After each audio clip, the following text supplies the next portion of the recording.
Hello, everyone watching at home. You are with Adelaide Eternal. We're bringing you our monthly tournament. This particular tournament is Vintage from May, and you're in the booth here with Sarven McLinton, and sitting next to me is Beckett Wolfe. Oh, good day, guys. So we have two decks lined up here, pretty much an iconic matchup. We've got Barb Tapley on the left, and she is running Monastery Mentor. And on the right we have Sara Davey, and she is running Workshop. So maybe let's have a look at the Mentor deck first. So this is one of the many possible incarnations of Mentor post restriction. So recently we had the restriction of Gitaxian Probe and Gush, and taking away these essentially free spells, and also looking at your opponent with their information on their hand, knowing exactly what to do, and all of these factors. It's really changed the landscape of Vintage. However, you get to run one of each, which is nice.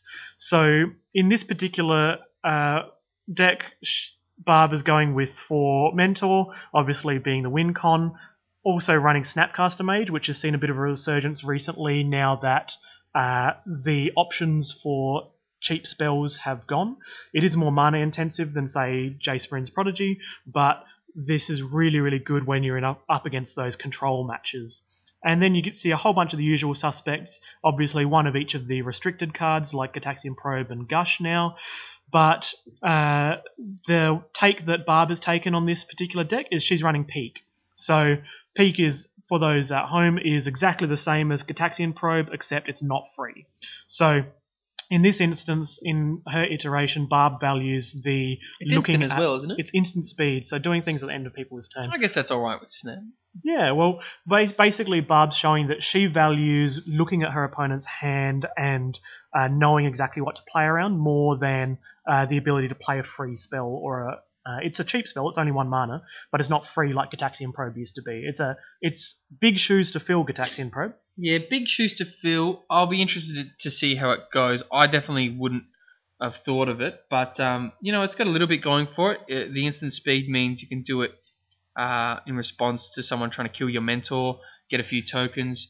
You can snap Peak on turn 3 to get fire out a bit of pressure and look at the hand and not lose card advantage, so I don't mind it at all. Yeah, well, let's see how it runs. This is an untested meta. We just want to see what happens, really. So there's going to be a whole lot of very interesting brews today and lots of interesting card choices.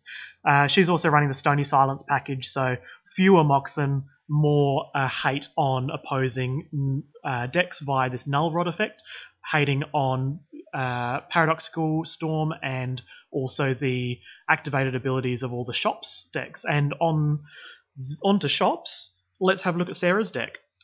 Sara's got the new Shops list, hasn't she? So I was asking Sarv just earlier, we've got 4 Hangerback Walker, 4 Ballista, 4 Arcbound Ravager, and 4 Foundry Inspector. Now, those are all cards, if you're an old school Vintage player and you haven't played in a while, you're thinking, what happened to Shops? It's the update. So essentially, after the restriction of Lodestone Golem and the restriction of Chalice of the Void, the Shops the Shops lists have really had to evolve.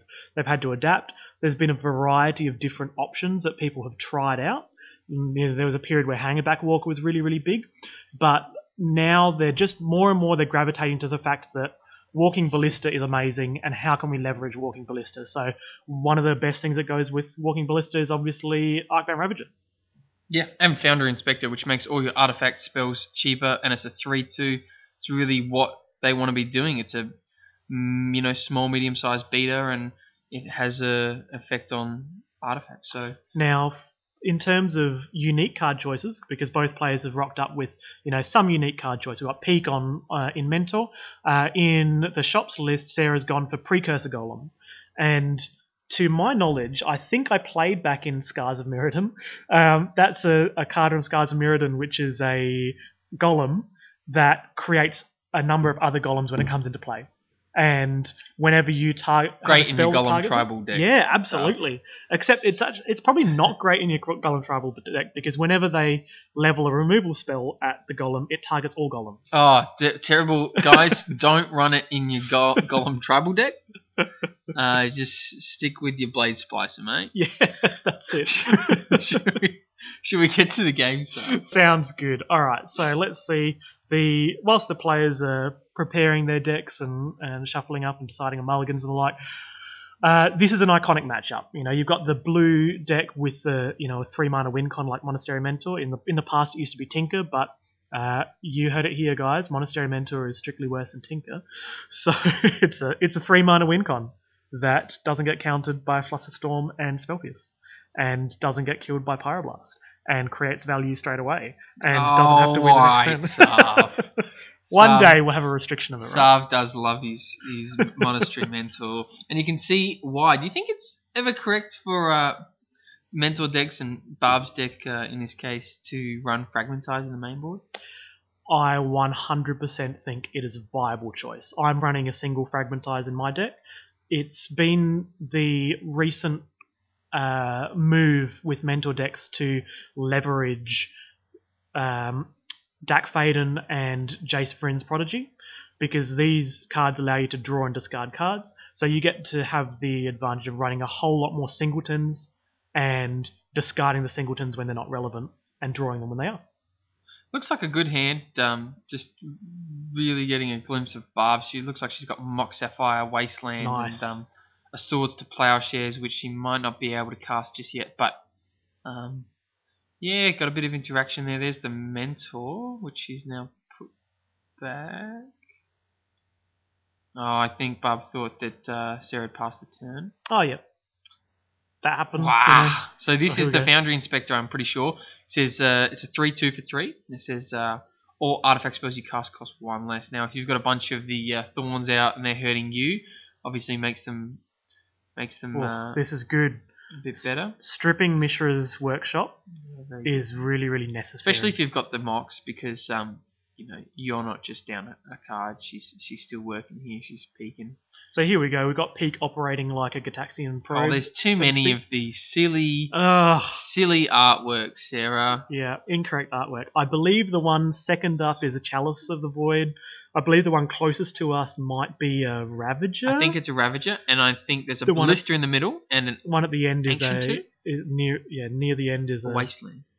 Yeah, maybe that's a Wasteland. Well, the what one was the one in second the to the middle? end is a Sphere of Resistance. Sphere of Resistance. Yeah. Well, anyway, the Foundry Inspector is actually quite decent with Walking Ballista as well. So is that an Ancient Tomb? Is that what you're saying? Or Wasteland? Or Wasteland. Well, we'll see sure. how much mana it generates. Yes. So whatever she casts is going to be 1 less. So let's deduct something from this mana that's tapped. Well, right now, if it's just a Wasteland, she can do Ballista here for 1. So this is Chalice for 1. Now, Chalice for 1 is a nightmare for Mentor. It's really, really rough to actually dig your way out of it. It's a nightmare for any deck that's running those 4 preordains, isn't it? Yeah, oh yeah. And that is one thing that has happened for Mentor decks. A lot of people are running a full set of 4 preordains now. How's your Fragmentize looking now, Sar? Yeah, Frag's pretty bad here. And here's a Wasteland, so there is merit to just snapping that Wasteland off on the opposing whatever that land is. But Barb is obviously being patient here because she knows that she can't cast anything for 1. She's just going to build up to, say, hard cast a Mentor. That's really her option, play another land and cast a Mentor. But Sphere of Resistance is going to really put a dampener in that possible. And the 3/2 being relevant, that's the clincher is, with all these Revokers and Little Beaters, they do get in because you take so long to set up. What do you do when you see your opponent not actually play an additional land? So although they're up with the 3/2 Foundry Inspector and their spells cost 1 less, wastelanding that land can slow them down. I don't love it though, Sarv, because you need to get out of this fix. If you slow the game down by wasting, that Foundry is going to be more relevant the longer the game goes on. And that's also factoring into that the fact that Barb hasn't drawn the 3rd land. So that's where you really do have to keep your Wasteland and hope you get a Mentor, because it's one of the ways you're going to get out of this situation. I mean, honestly, if that's Wasteland on Sarah's side, I'd be considering wasting myself. I don't... Definitely. Is it a Wasteland? Because... I think it's ancient. It's probably an Ancient Tomb. Oh, no, well, she's tapped the Mox, and she's got the Sphere, so everything costs a normal amount of mana. So I think that's 2 for Ravager, and it is a Wasteland. So it must be a Wasteland. Tell us below. So here we go. We've got Barb having to discard. So this is really, really rough. Not only do you want to make every single land drop you can against shops, but if you can't, you need to be able to buy time, and she can't buy time when she's being pressured by a 3/2 and a 1/1 Ravager that can sack her artifacts. Yeah, this is looking all over. Even if Barb draws pretty perfectly from here on in, even if she's drawing something big like Lotus, still tapping 1 to play the Lotus, tapping an extra 1 to play whatever the Lotus drops. And the fact that you got a second Foundry Inspector here, so all the spells costing 2 less, but then 1 more from the sphere is, that's it's a pretty significant advantage compared to your opponent when they can't actually cast anything, basically. I'm trying to think what else Barb really does have. She can't swords due to the chalice. It's not looking good. She's got a good grip of, it looks like A-Call in there and such, but the kind of outs that you're hoping for here are Hercule's Recall, but it's going to be hard for. I mean, you can. Wow, she doesn't have it in a list. Dead on board, isn't it? If you waste the Wasteland, Barb can't really cast anything, and you can swing for lethal here. So for those at home who haven't played this matchup, if your opponent gets out of the gates this fast with your Foundry Inspectors and hate pieces, it's really, really hard for you to catch up. Even if Barb was making land drops, that Chalice turning off Swords to Plowshares and Preordain is completely and utterly hopeless. It's hopeless now, isn't it? There's a Ballista for 1. Yeah. I think this is a bit of overkill, but ensuring the job gets done, of course, so there's lethal damage. And she's just explaining all of this is going, it's pretty rough. Well, I guess our game day champion scoops it up. So Barb on the left there, her playmat is actually from the game day in 2013, which was the Dragon's Maze game day, I believe. And I recall that she said that she didn't actually have a playmat for ages and ages and wanted to get one and ended up winning a game day. And I mean, if you want to get a playmat, that's pretty much the best place to go. Yeah, it's a good way to do it. Definitely a good way to do it. So going to sideboards now, I think obviously the frags come in.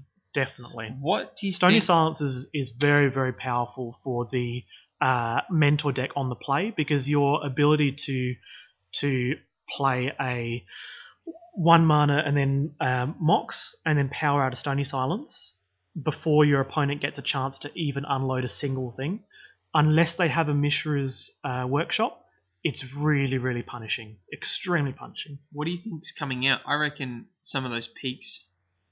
Yep. So out of all of them, cantrips. the weakest card in the deck is Peak, and she's just trying it to brew it and see how it goes. And obviously, it's going to be way, way better in the blue matchups where you get to see what kind of counters don't get me they have. wrong. I'm not just saying Peak because it's new. I'm not about dissing on new cards just because it's a 1 mana cantrip, and the last thing you want to be doing is spending 4 mana to cantrip when they've got a bunch of Thorns out or Chalice out. So yep. Definitely. I think that taking out a number of cantrips is good, but you need to be very careful about how and what you take out. Yeah, there's a lot to take out, to be honest. I think I'd be putting in my Supreme Verdicts, maybe even Mindbreak Trap.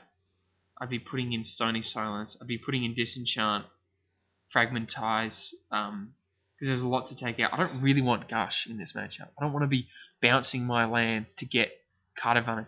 Incorrect. Often, you think Gush is good, but You've only got 1 Gush. But I'm always dying to, I'm always dying with cards in hand, and I'm always trying to make my land drops. So.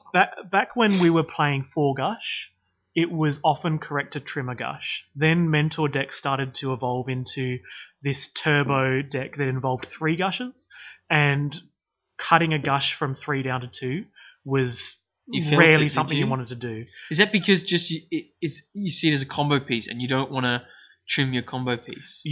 Playing things that cost nothing, even though yes it sets you back, but usually you don't do it when it would set you back. So you make sure that you're ahead, then you use it. Gush also saves your lands from Wastelands, okay. So it allows you to play the long game, and Gush also allows you to operate under Thorns and Spheres that otherwise you'd be able to play nothing. So sometimes your opponent tries to tax you out so that you can't cast a single Preordain or Ancestral Recall, but when you got Gush, you pay the full tax and you cast the spell. Well, we are learning something. Look, there's plenty more for Bub to take out.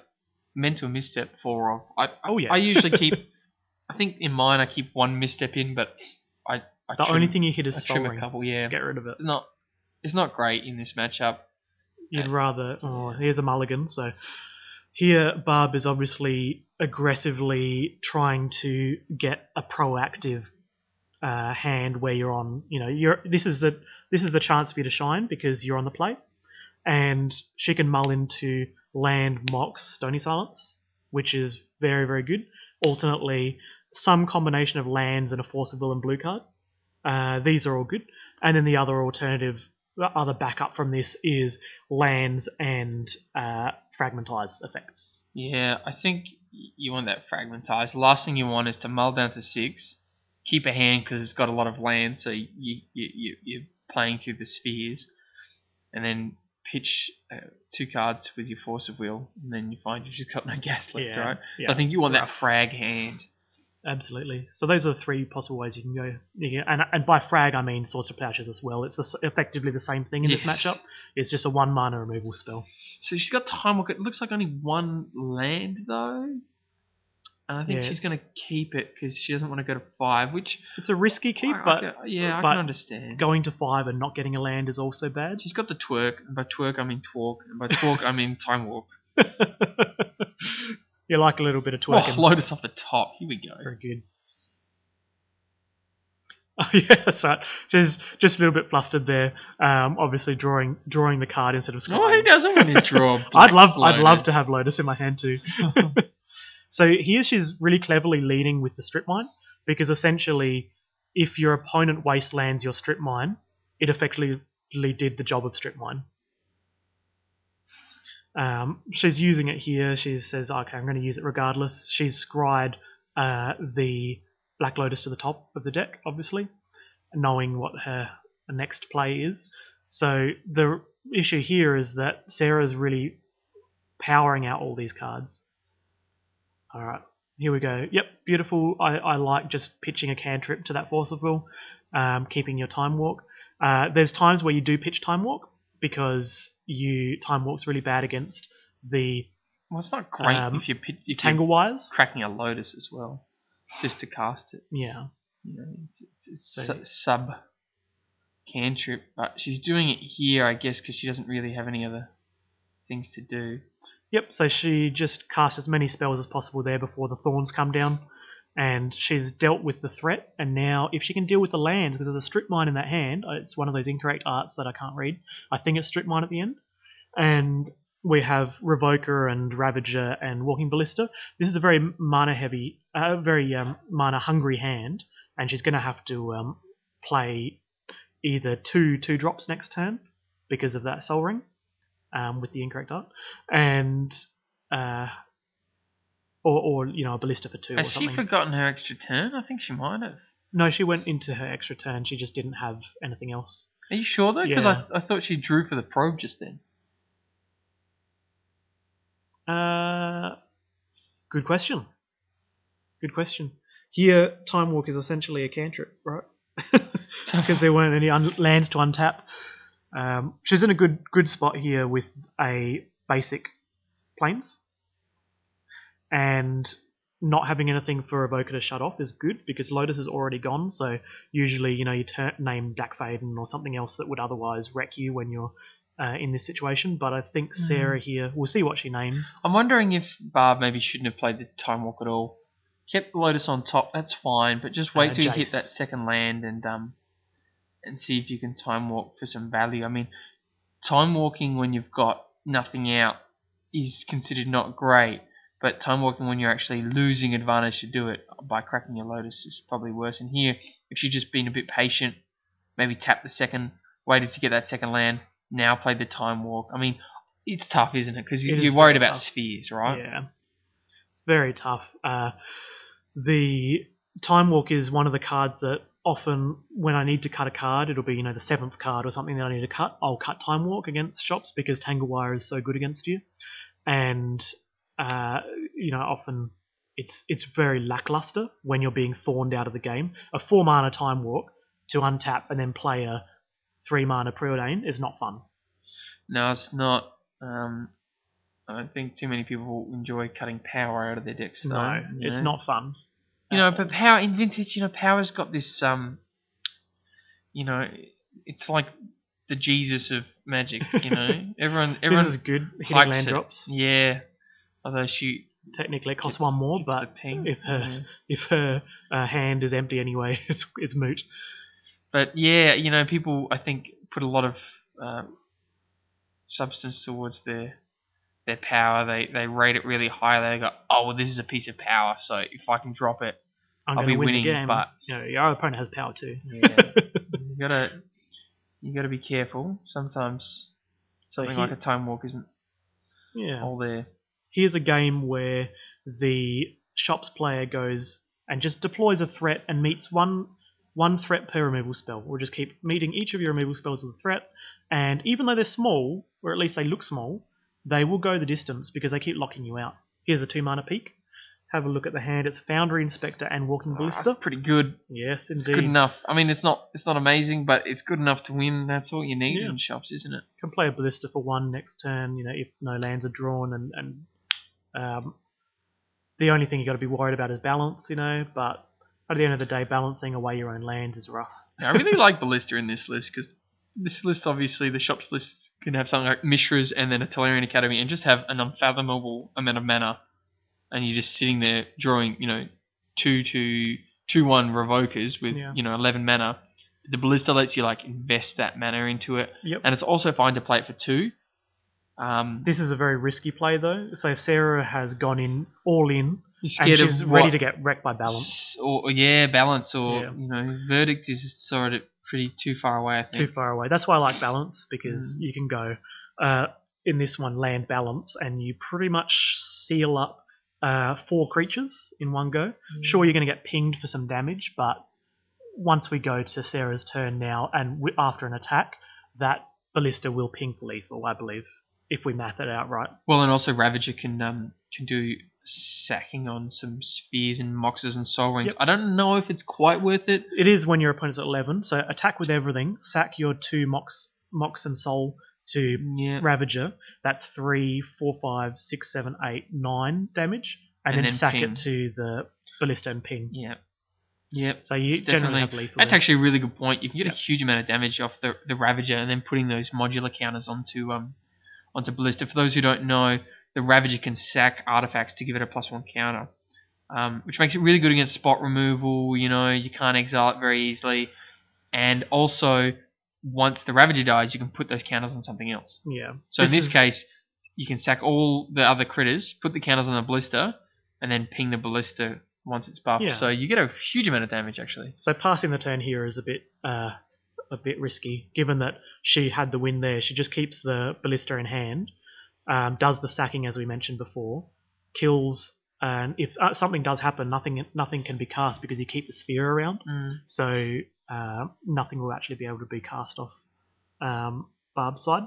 Yeah, I guess sacking your creatures when you're in a position like this feels scary, but there we go. She's done it at the end of the turn, and as you can see, Stony Silence is amazing. And the problem was she just never had the chance to deploy it through the Thorn effects, and she had a lackluster Time Walk and a Black Lotus that didn't do enough. It's nice to have, and it's nice to go power into power, but when you look at the game and your opponent being in control, it's very hard to get. I mean, look, if I scried to the top and I saw Lotus there, I'd be keeping it.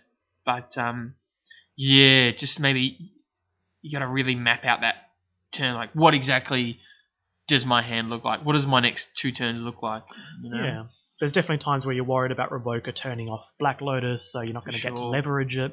Time Walk being locked out of the game because you don't have enough, because you can't get through the spheres and thorns. Right. So even Lotus, if you show the Lotus, it can get revoked. Yeah. And if you don't show the Lotus, then you'll be thorned out and never be able to play it. So, well, hopefully we'll get to see Barb on camera in Highlander. She's attested that she has a completely deproxied Highlander deck. Yeah, it looks nice. It's got a lot of foils in it as well. Yeah. Looking forward to that. Looking forward to it. All right, we'll move on to match 2.